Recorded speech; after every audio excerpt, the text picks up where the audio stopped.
Bonjour à tous, nous poursuivons avec la 8e Mishnah du 6e Pérec. La Mishnah nous enseigne ici Kol sheyesh lo biur. Cette fois-ci, nous allons nous promener un petit peu dans les dynimes de la Shemitah.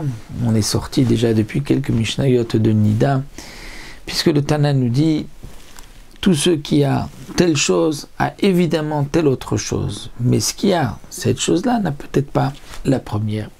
Et donc là encore, par rapport à la Shemitah, nous savons que pendant la Shemitah, il y a, pour tout ce qui pousse en Eretz Israël, une obligation donc de Shemitah, de ne pas travailler la terre, mais aussi les fruits, le produit de la terre, à la Kedusha, la sainteté de la Shemitah. Et donc, puisqu'il y a une sainteté de Shemitah, on ne pourra pas donc le vendre, on ne pourra pas le jeter, et il faudra aussi, dans certains cas, faire le biour, c'est-à-dire que la Torah nous permet de consommer les fruits de la Shemitah tant qu'on retrouve ces fruits dans les champs. Puisqu'il y a un passou qui nous dit « Tu le consommeras toi, et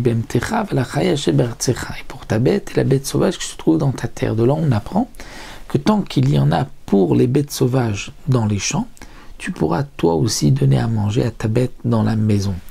Lorsque il n'y a plus pour les bêtes sauvages dans les champs, tu ne pourras plus donner aussi aux bêtes dans la maison, tu devras faire le biour. Que signifie le biour? C'est une marloquette rishonim, nous l'avons vu dans Masechet Shivit.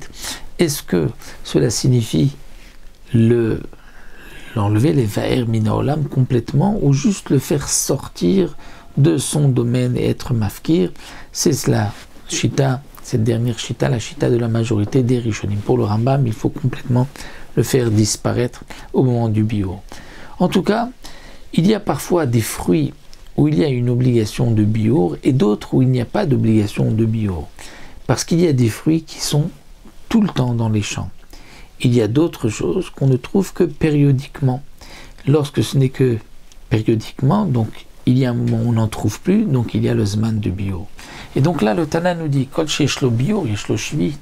Tout ce qui a une obligation de biour, c'est-à-dire qu'à partir d'un moment, on n'en trouve plus dans les champs. Alors bien évidemment, il y a une obligation de shvit puisque c'est un aliment. Donc toute chose qui a biour, c'est un fruit où il y a obligatoirement l'obligation de Shemitah. Mais parfois, il peut y avoir un fruit, une obligation de Shvit, mais il n'y a pas de bio.